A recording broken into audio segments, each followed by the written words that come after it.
savez très bien, c'est une ONG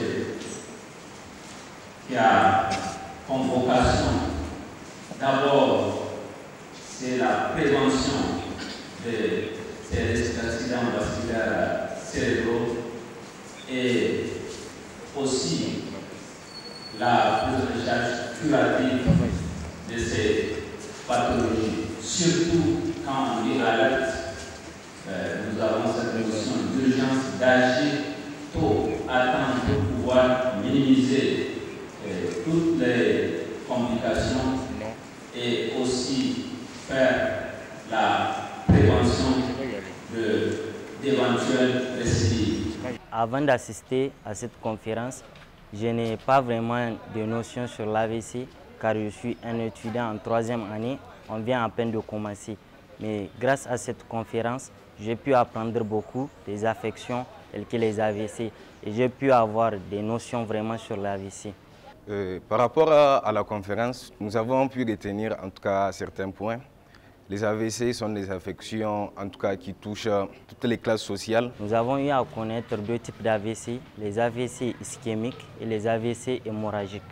Donc les AVC ischémiques, c'est une obstruction d'une artère. Donc le sang ne passe plus au cerveau. Les AVC hémorragiques, donc c'est une destruction d'une artère qui va faire une masse sanguine au niveau du cerveau. Là, j'ai vu qu'il y a même des facteurs précipitant l'AVC. Je ne les connaissais pas au début. C'est là que je viens de les apprendre en fait. Et là où on parlait des infections, de la pollution, même la pollution atmosphérique, vous voyez. Il y a beaucoup de choses qui peuvent engendrer l'AVC. Il y a par exemple la prise d'alcool, le tabagisme, c'est-à-dire ceux qui fument. Il y a l'hypertension artérielle aussi. C'est un véritable facteur de risque d'AVC. Il y a le diabète aussi. La conférence m'a permis déjà de voir que les AVC sont des affections qui touchent pas mal de populations. C'est une maladie qui est plus destructrice que le paludisme, le VIH et autres. Donc ça me permet en tant qu'étudiant en médecine d'approfondir mes recherches et aussi en tant que futur médecin de sauver pas mal de populations en sensibilisant surtout par rapport à cette pathologie qui est l'AVC. Les AVC constituent un véritable problème de santé publique dans le monde parce que chaque 5 secondes qui passent, on a un AVC. Par an, il y a environ 16 millions d'AVC à travers le monde. L'OMS parle d'une pandémie et prévoit l'augmentation de cette prévalence d'AVC jusqu'à 25 à 30 millions d'ici 2030. Au Niger, on n'a pas de données sur le plan national, mais il existe quelques données, en tout cas sur le plan hospitalier, et nous savons que ces AVC constituent plus de 80 voire 90% des hospitalisations dans les services de neurologie de nos différents hôpitaux nationaux à Niamey, mais aussi à l'intérieur du pays. Les facteurs de risque, ils sont classifiés en facteurs non modifiables ou bien les facteurs modifiables.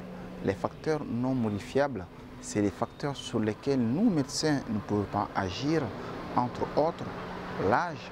On sait qu'après 55 ans, on est très exposé à faire un AVC et cette exposition, en tout cas, double à chaque décennie, bien sûr dans l'évolution de l'individu et de l'être humain. Également, on a le sexe. Le sujet du sexe masculin sont plus exposés à faire des maladies cardiovasculaires dont l'AVC, mais cela va changer parce qu'après la ménopause, les risques deviennent les mêmes. Okay? Les sujets de race noire également, on est plus exposé à faire des AVC que les sujets caucasiens. Voilà. Et également, il faut noter les facteurs modifiables, parmi lesquels on peut citer l'hypertension artérielle, le diabète, le cholestérol, la sédentarité et également aussi d'autres facteurs comportementaux, surtout le tabac, l'alcool, la drogue. Tout ça, c'est des facteurs qui, bien sûr, augmentent le risque de survenir des maladies cardiovasculaires, dont les AVC.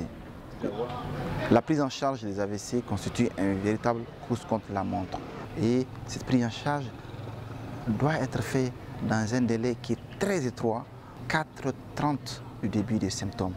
C'est-à-dire, quelqu'un qui fait son déficit moteur à 16h, on n'a que jusqu'à 20h30 pour le sauver. Donc on n'a pas le temps de prendre son vol pour aller en France, au Maroc ou bien aux États-Unis pour cette prise en charge.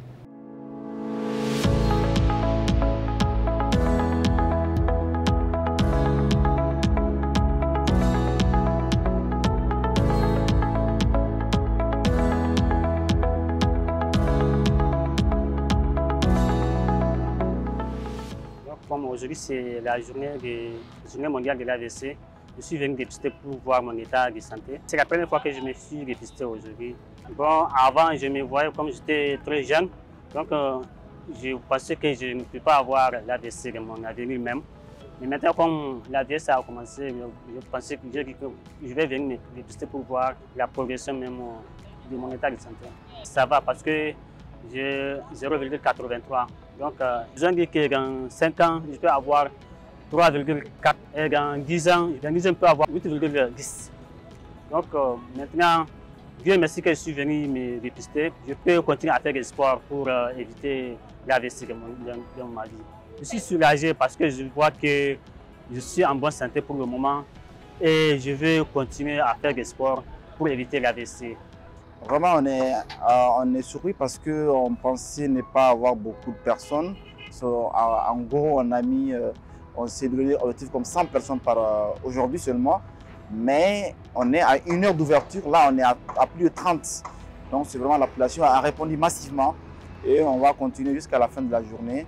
Et cela va nous permettre de calculer le risque d'AVC individuel sur 5 ans et sur 10 ans afin de mieux, en tout cas, prévenir cette maladie.